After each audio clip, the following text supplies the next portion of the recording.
ಇನ್ನು ಮುಂದೆ ನಿಮ್ಮ ನೆಚ್ಚಿನ ಧಾರಾವಾಹಿಗಳ ಫುಲ್ ಎಪಿಸೋಡ್ಗಳು ಸನ್ ನೆಕ್ಸ್ಟ್ ಆಪ್ನಲ್ಲಿ ಮಾತ್ರ.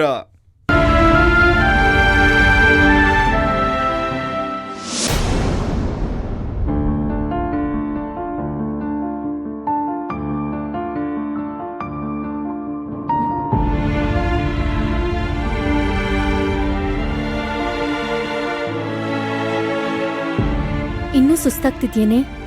ಇಲ್ಲ, ಇವಾಗ ಆರಾಮ ಅನ್ನಿಸ್ತಾ ಇದ್ಯಾ? ಪರವಾಗಿಲ್ಲ ಅಮ್ಮ. ಏನೇ ಆಗಿದೆ ನಿಂಗೆ? ಯಾಕೆ ಏನೇನೋ ಯೋಚನೆ ಮಾಡಿ ಆರೋಗ್ಯ ಹಾಳು ಮಾಡ್ಕೊಂತಾ ಇದ್ಯಾ? ತಲೆಲಿ ಇಷ್ಟೊಂದು ಯೋಚನೆ ಇಟ್ಕೊಳ್ಳೋದು ಒಳ್ಳೇದಲ್ಲ, ತಿಳ್ಕೊ. ನಾನೇನ್ ಮಾಡದ್ನಮ್ಮ? ನೀನೇನ್ ಮಾಡ್ದ್ಯಾ? ಅಭಯ್ ಅವ್ರ ವಿಚಾರದಲ್ಲಿ ನೀನ್ ಏನೇನ್ ಸಾಹಸ ಮಾಡಿದ್ಯಾ ಅಂತ ಎಲ್ಲಾನು ನನ್ನ ಅಪ್ಪನ ಹತ್ರ ಹೇಳಿದೀನಿ. ಹೇಳ್ಬಿಟ್ಯಾ? ಎಲ್ಲಾನು ಹೇಳ್ಬಿಟ್ಯಾ? ಹೋಗು, ನನ್ನನ್ ಮಾತಾಡ್ಸ್ಬೇಡ ನೀನು. ಕೂತ್ಕೊಳ್ಳೆ, ಎದ್ರೆ ಕಾಲ್ ಮುರಿದ್ಬಿಡ್ತೀನಿ. ಬೈತ್ಯಾ? ಬೈಯಿ. ಎಲ್ರೂ ಹೆದರ್ಸವ್ರೆ, ಆದ್ರೂ ಈ ಮನೇಲಿ ನನ್ಗೆ.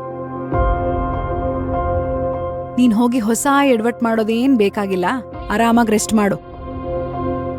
ನೋಡು, ಅಭಯ್ ಅವ್ರ ವಿಚಾರದಲ್ಲಿ ನಿನಗೆ ಏನೇ ಡೌಟ್ಸ್ ಇದ್ರು ಅದನ್ನೆಲ್ಲ ಅಪ್ಪ ಕ್ಲಿಯರ್ ಮಾಡ್ತಾರೆ, ಸರಿನಾ? ಅಮ್ಮ, ಸಾರಿ. ಸಾರಿ ಅಪ್ಪ. ಸಾರಿ ಯಾಕಮ್ಮ ಹೇಳ್ತಾ ಇದೀಯ?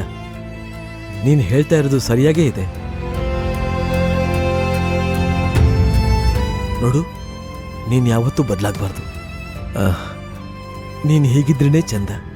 ರೀ, ಏನ್ ಮಾತಾಡ್ತಿದ್ದೀರಾ? ಹೋಗಿ ಹೋಗಿ ಇವಳಿಗೆ ಸಪೋರ್ಟ್ ಮಾಡ್ತಿದ್ದೀರಲ್ಲ.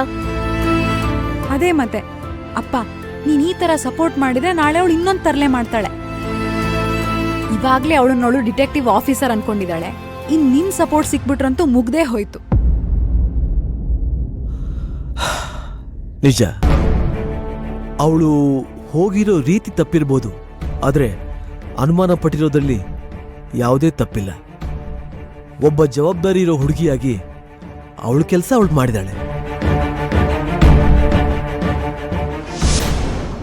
ನೋಡಮ್ಮ, ಅವ್ರು ಯಾರು, ಏನು, ಎಲ್ಲಿಂದ ಬಂದ್ರು ನಮ್ಗೇನು ಗೊತ್ತಿಲ್ಲ. ನಮ್ಮಪ್ಪ ಬಂದ್ರು, ಮನೆ ಕೊಡಿ ಅಂದ್ರು, ಕೊಟ್ಬಿಟ್ವಿ. ಅವ್ರು ಎಲ್ಲಿಂದ ಬಂದ್ರು, ಅವ್ರ ಹಿನ್ನೆಲೆ ಏನು ಅಂತ ತಿಳ್ಕೊಳ್ಳೋ ಪ್ರಯತ್ನ ಕೂಡ ನಾವು ಮಾಡಲಿಲ್ಲ. ಅದನ್ನ ನಮ್ ಗಂಗೆ ಮಾಡಿದಾಳೆ. ಇದರಲ್ಲಿ ಅವಳು ತಪ್ಪೇನಿದೆ? ಅವಳು ಸರಿಯಾಗೇ ಮಾಡಿದಾಳೆ. ಥ್ಯಾಂಕ್ಸ್ ಅಪ್ಪ.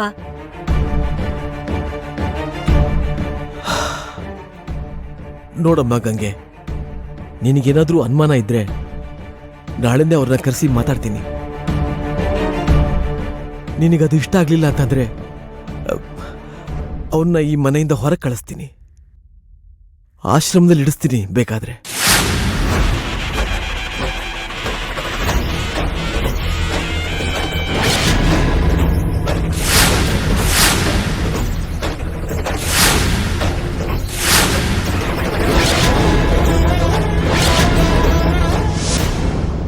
ಏನಮ್ಮ ಇದು? ನಿನ್ಗೆ ಈ ಮನೇಲಿ ಸ್ವಲ್ಪ ಆದ್ರೂ ರೆಸ್ಪೆಕ್ಟ್ ಇದೆಯಾ? ಹೇಗೆಲ್ಲ ಬೈತಿದಾರಮ್ಮಮ್ಮ. ನೀನ್ ತಪ್ಪು ಮಾಡಿರ್ಬೋದು, ಆದ್ರೆ ಮನೆಯಿಂದ ಆಚೆ ಹಾಕುವಂತ ತಪ್ಪೇನ್ ಮಾಡ್ದೆ? ಎಲ್ಲ ಆಗಿರೋದು ನಿನ್ನಿಂದಾನೆ. ನನ್ನಿಂದನಾ? ನಿನ್ನಿಂದ ಆಗಿರೋದು. ಅಖಿಲ ಅಕ್ಕ ಈ ದುಡ್ಡನ್ನ ಸೀಕ್ರೆಟ್ ಆಗಿ ಕೊಟ್ಟಿದ್ದಾರೆ ಅಂತ ನೀನ್ ಹೇಳ್ಬೇಕಿತ್ತು, ಯಾಕೆ ಹೇಳಿಲ್ಲ? ಆಹಾ, ಎಲ್ಲ ನನ್ ಮೇಲೆ ಹಾಕ್ಬಿಡು. ನನ್ನ ಅಖಿಲ ಮಧ್ಯೆ 1000 ಇರತ್ತೆ, ಅದನ್ ಕಟ್ಕೊಂಡು ನಿನಗೇನೆ ಆಗ್ಬೇಕು? ದುಡ್ಡು ಬಂತು ಅಂತ 5 ಸ್ಟಾರ್ ಹೋಟ್ಲ್ಗೆ ಹೋಗಿ ಮಜಾ ಮಾಡಿದ್ಯಲ್ಲ, ಇದುವರೆಗೂ ನಾನೇ 5 ಸ್ಟಾರ್ ಹೋಟ್ಲ್ ಮೆಟ್ಲು ಹತ್ತಿಲ್ಲ, ಗೊತ್ತಾ ನಿನಗೆ? ಹ್ಞೂ, ನಿಮ್ಮ ಅಮ್ಮನ್ನೇ ನಂಬ್ಕೊಂಡಿರು. ಹೇಳಿದ್ರಲ್ಲ ಬಾಡಿಗೆ ಮನೆ ಅಂತ, ಅದೇ ಗತಿ ನಮ್ಗೆ. ಅಮ್ಮ, ನನಗೂ ಅದೇ ಸರಿ ಅನಿಸ್ತಾ ಇದೆ. ಯಾವ್ದು ಸರಿ? ಅಮ್ಮಮ್ಮ ಹೇಳಿದ್ ಕರೆಕ್ಟು. ನಾವಿಲ್ಲಿರೋದು ಬೇಡ, ನಾವು ಅಪ್ಪನ ಜೊತೆ ಹೋಗ್ಬಿಡೋಣ. ಏಯ್, ಬುದ್ಧಿ ಇದೆಯೇನೋ ನಿನ್ಗೆ? ನಿಮ್ಮಪ್ಪಂಗೆ ಒಂದ್ ಹೊತ್ತಕ್ಕೆ ತಿನ್ನಕ್ ಗತಿ ಇಲ್ದೆ ಬೀದಿ ಪಾಲಾಗಿದ್ದಾರೆ. ಇನ್ ನಾವ್ ಅವ್ರ ಜೊತೆ ಹೋದ್ರೆ ಜೀವನ ಹೇಗೋ ಮಾಡೋದು? ಹೇಗಾದ್ರೂ ಇರ್ಲಿ ಅಮ್ಮ, ಸ್ವಾಭಿಮಾನ ಬಿಡೋದ್ ಬೇಡ.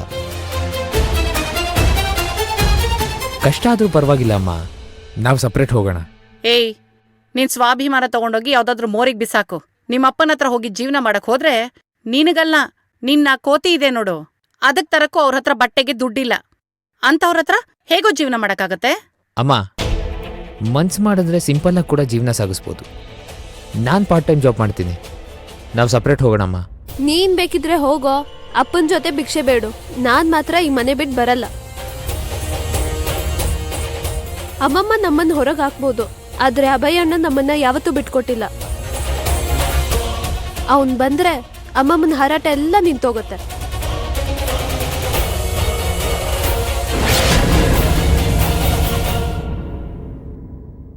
ನೋಡಮ್ಮ ಗಂಗೆ, ನಿನಗೊಂದು ಕಿವಿ ಮಾತು ಹೇಳ್ತೀನಿ. ಒಬ್ಬ ಅಪರಿಚಿತ ವ್ಯಕ್ತಿನ ನಾವು ಅನುಮಾನ ಪಡೋದ್ರಲ್ಲಿ ಯಾವುದೇ ತಪ್ಪಿಲ್ಲ. ಆದ್ರೆ ನಮ್ಮ ಅನುಮಾನ ಅವ್ರಿಗೆ ಅವಮಾನ ಆಗ್ಬಾರ್ದು. ತಿಳಿದೋ ತಿಳಿದೇನೋ ಯಾವುದೇ ಒಬ್ಬ ವ್ಯಕ್ತಿಗೆ ನಮ್ಮಿಂದ ನೋವಾಗ್ಬಾರ್ದು. ಅಂದ್ರೆ ಅಭಯ್ ಒಳ್ಳೆಯವನು ಅಂತ ಹೇಳ್ತೀರಪ್ಪ ನೀವು? ಅದ್ಯಾವ ಗ್ಯಾರಂಟಿ ಮೇಲೆ ಹೇಳ್ತೀರಾ?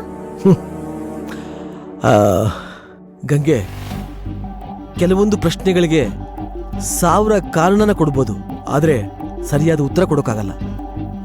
ನಿಂದು ಒಂದು ಕೋಳಿ ಜಗಳ ಬೇಕಾದಷ್ಟಿರ್ಬೋದು, ಆದ್ರೆ ಒಂದೇ ಒಂದು ಕ್ಷಣ ಸಮಾಧಾನವಾಗಿ ಯೋಚನೆ ಮಾಡಿ ನೋಡು. ಅಭಯ್ನಿಂದ ಇವತ್ತಿನವರೆಗೂ ಈ ಮನೆಗೆ ಏನಾದ್ರೂ ಕೆಟ್ಟದ್ದಾಗಿದ್ಯಾ? ಅನಾಥಾಶ್ರಮದ ಡಾಕ್ಯುಮೆಂಟ್ಸ್ ವಿಚಾರದಲ್ಲಿ ನಾನೆಷ್ಟು ಒದ್ದಾಡ್ತಾ ಇದ್ದೆ. ಅವತ್ತು ಸರಿಯಾದ ಸಮಯಕ್ಕೆ ಅಭಯ್ ಬಂದಿಲ್ಲ ಅಂತಿದ್ರೆ ಊರ್ನವ್ರ ಮುಂದೆ ನನ್ನ ಮರ್ಯಾದೆ ಹೋಗ್ತಾ ಇತ್ತು. ಮಕ್ಕಳ ಕೈಲಿ ವ್ಯವಸಾಯ ಮಾಡಿಸ್ತೀನಿ, ನಮ್ಮ ಆಶ್ರಮದ ಮಕ್ಕಳನ್ನ ಸ್ವಾವಲಂಬಿಗಳನ್ನಾಗಿ ಮಾಡ್ತೀನಿ ಅಂತ ಹೇಳ್ದ. ಅತ್ತಪ್ಪ, ಮಕ್ಕಳಿಗೆ ಏನೇನೋ ಆಕ್ಟಿವಿಟೀಸ್ಗಳನ್ನ ಹೇಳ್ಕೊಡ್ತೀನಿ ಅಂತ ಹೇಳ್ದ. ಅತ್ತಪ್ಪ, ಈಗ ನೀನೇ ನೋಡು, ನಮ್ಮ ಆಶ್ರಮದ ಮಕ್ಕಳ ಜೊತೆ ತಾನೂ ಒಂದು ಮಗುವಾಗಿ ಆ ಮಕ್ಕಳಿಗೆಲ್ಲ ಎಷ್ಟು ಹತ್ರ ಆದ. ಇತ್ತಪ್ಪ ಅಮ್ಮ?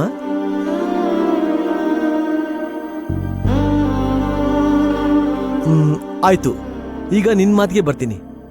ಅಭಯ್ ನಮ್ಮ ಹತ್ರ ಸುಳ್ಳು ಹೇಳಿರ್ಬೋದು, ಅವನು ದೊಡ್ಡ ಕುಟುಂಬದಿಂದ ಬಂದಿರಬಹುದು. ಒಂದು ವೇಳೆ ನೀನ್ ಹೇಳಿರೋ ತರ ಶ್ರೀಮಂತನೇ ಆದ್ರೂ ತಾನೊಬ್ಬ ಶ್ರೀಮಂತ ಅನ್ನೋ ಅಹಂಕಾರನೇ ಇಲ್ಲಮ್ಮ ಅವನಿಗೆ. ನಮ್ ಜೊತೆ ಮಣ್ಣಿಗಿಳಿತಾನೆ, ಮಣ್ಣಿನ ಜೊತೆ ಕೆಲಸ ಮಾಡ್ತಾನೆ. ಈಗಿನ ಕಾಲದಲ್ಲಿ ಸ್ವಲ್ಪ ಓದಿದ್ರೆ ಸಾಕು, ನಮ್ಮ ಹಳ್ಳಿ ಹುಡುಗರನ್ನ ಹಿಡಿಯೋಕೆ ಆಗಲ್ಲ.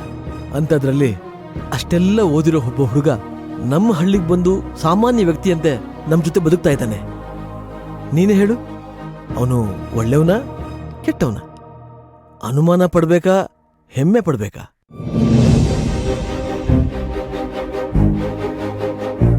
ಚೆನ್ನಾಗಿ ಓದ್ಕೊಂಡಿದ್ದಾನೆ, ಯಾವುದೇ ದುರಭ್ಯಾಸ ಇಲ್ಲ.